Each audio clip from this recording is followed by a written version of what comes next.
I'd like to blame it on the coronavirus, but I don't think I can. But I think it's been a bit of a push for me that I feel energized to share my story, which I call storytelling. And I was sitting this morning thinking, why do I want to do this? And what is actually happening with me? And I explained it to myself, and now I'm going to explain it to you, that it's like that feeling when you're super sad and somebody comes and hugs you, guy or girl, but the warmth and the safety and just that moment to breathe of that hug is encouraging, and it allows you to feel like you've been heard or you've been seen and that you're worthy. Sometimes we can't find it in ourselves, and we need a little encouragement from people and friends and sometimes strangers. And that's what I think of storytelling. You can hear this story. It's not your life. It may not even be anywhere near the same scenario, but there's always this common thread that you might have experienced grief or sadness or anger or frustration or loss. And when you take that hug in, you have this moment that you can just go, oh. But you know you have to step back. You know this is your journey. You know this is what you have to take on your own, because that's where we get strong, and that's where we figure out how to stand. That's where courage comes from, and that's within all of us. And I really believe that storytelling or sharing of stories, honestly, it's not about criticism. It's not about being mean. It's about just that person's perspective. And this is mine. And 2012, Easter weekend, 8 years ago, was a game-changing day for me. No idea.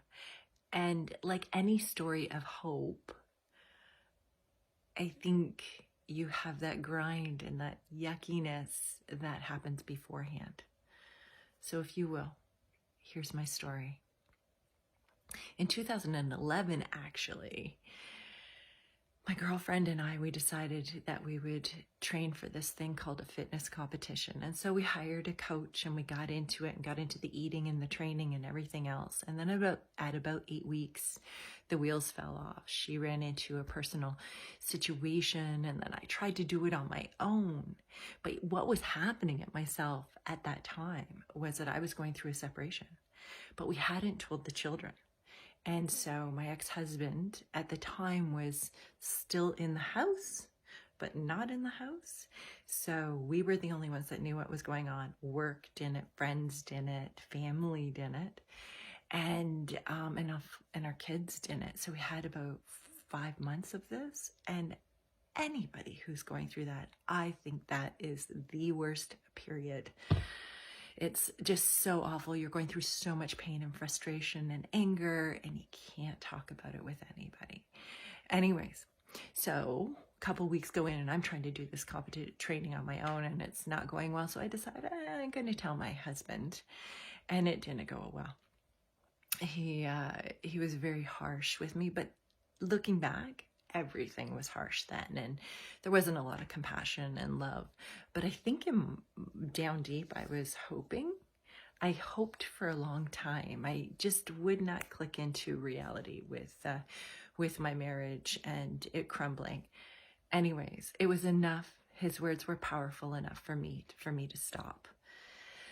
Later that summer, our separation, it becomes closer to formal, and I go through a lot of anger and frustration. At Christmas that year, 6 months later, I decide I'm going to try this fitness competition thing on my own, because I knew that I had to address my divorce. I was feeling very physically weak. Mentally, I was a mess. But I was really angry, and I thought, this is some discipline, because your food is laid out for you, your training's laid out for you, and you just giddy up and you go, and you just kind of like head down. And I kind of felt like I needed that. And this is where strong body, strong mind came from. I believed that I could get physically strong and then my mind would be strong and then I could tackle my divorce. Well, it didn't quite work out that way. However, it was interesting. So I move on that journey. I only let a few girlfriends know, and it moves me forward to just before Easter weekend 2012. And my kids didn't know. So I'm sitting down with them for dinner a couple days before I left. And I tell them, hey guys, I'm not going to be here Easter morning. You're going to be with your dad. And I'm going to go, why, where are you going? And I'm going to go do this thing that I've been training for. I've been getting up every morning at 5 and going in and training, and I've been eating special. And okay, well, what do you do? Well, actually, you put on a bikini and you do your hair and makeup and everything, and you walk on stage. And my one son was furious, like furious. You are not getting on stage. You are not. Why would you want anybody to look at you in a bikini? And I went, good point. Anyways, he was so angry at me that he wouldn't hug me to say goodbye. And I felt awful. This was Easter weekend, my first Easter without them.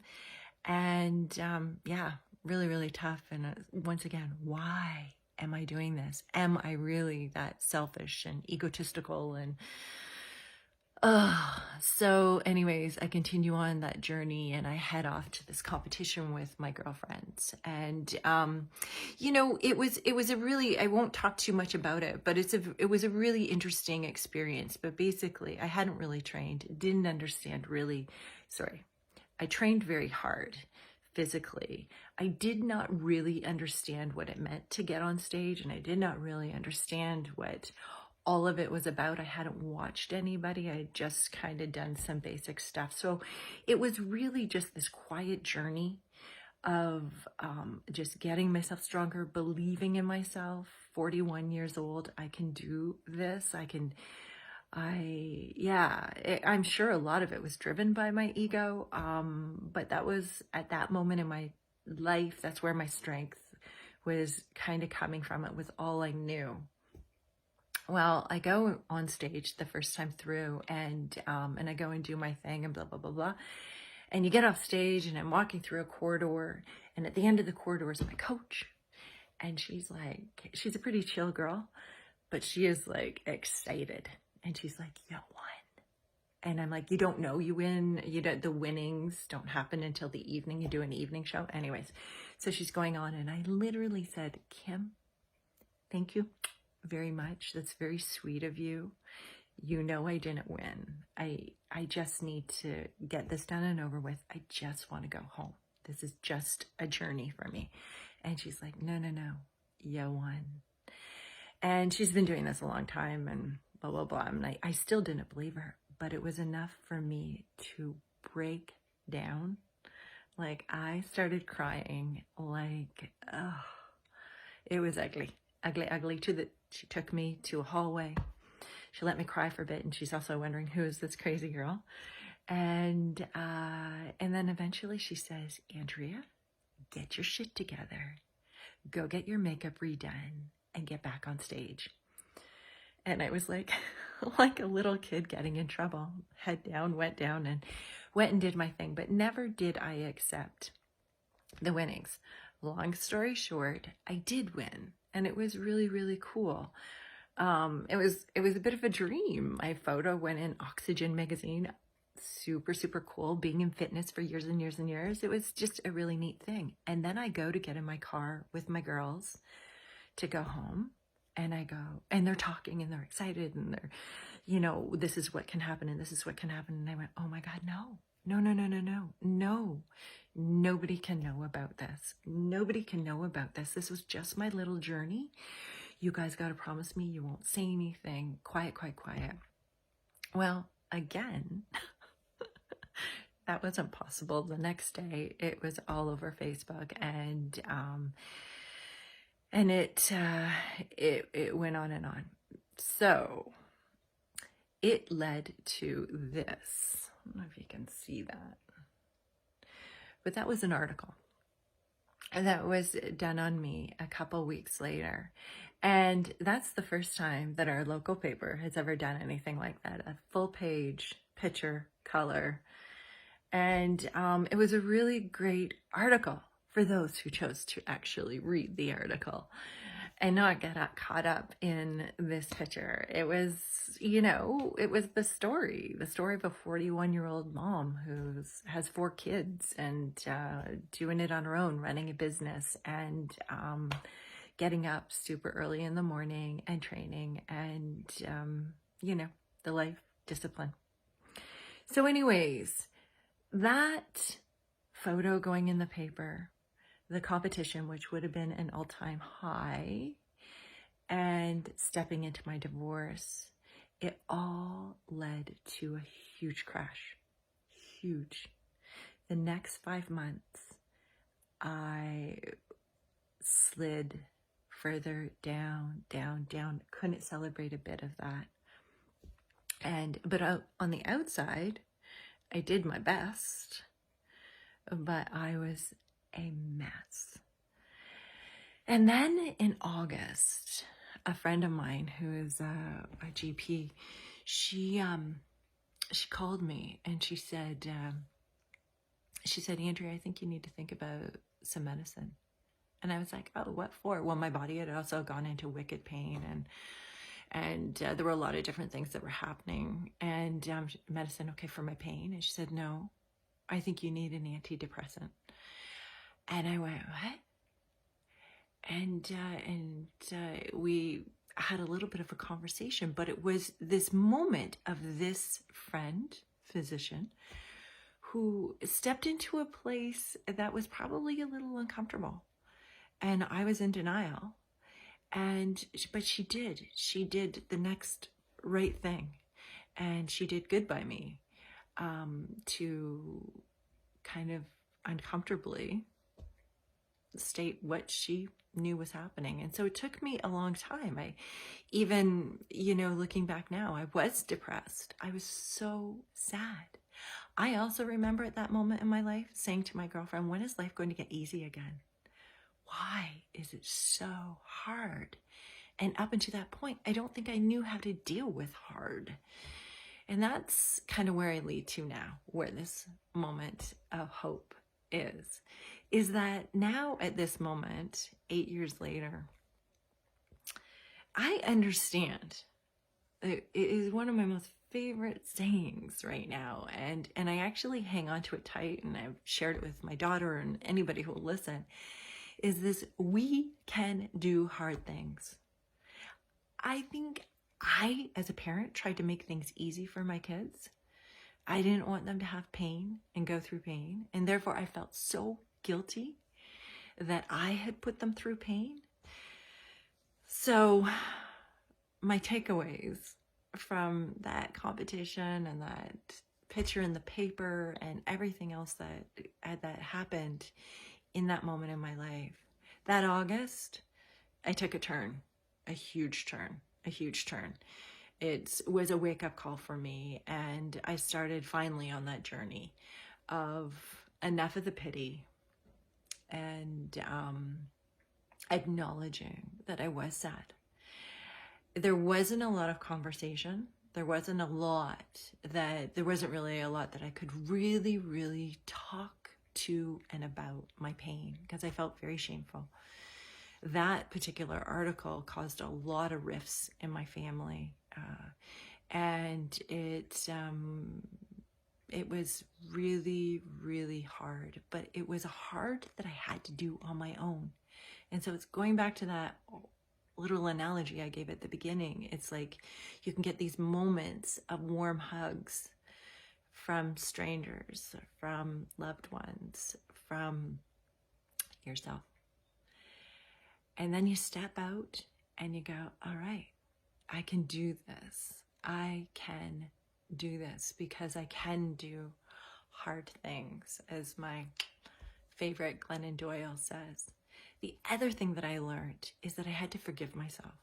I had to forgive myself for the pain that I felt I brought to my children. And I had to forgive myself for doing a lot of things that I don't know. I don't know. But it's okay. It got me here. And I had to go on this journey by myself. And the storytelling, I wish, looking back, if I had had somebody saying, it's okay, or here's my story, and here's the ugly, and I would say, well, you look so happy. You look so great. And yeah, but you can still be heartbroken, and you can still be struggling. And it's really real. It's real. I was sad. I was depressed. I was hurt. I was frustrated. And it wasn't okay back then, or I didn't let it be okay back then. But now I know that it's okay. You're allowed to be sad. You're allowed to be angry. And you're allowed to grieve. And losing or stepping away from something or someone is really hard. But in that gut, learning to listen to your gut and learning to believe in yourself, even if many, many people around you don't agree and fall away, it's okay. You just gotta keep hanging on and listen to yourself, because your best life is ahead of you. The freedom, the breaths of fresh air, and the storytelling. Happy Easter.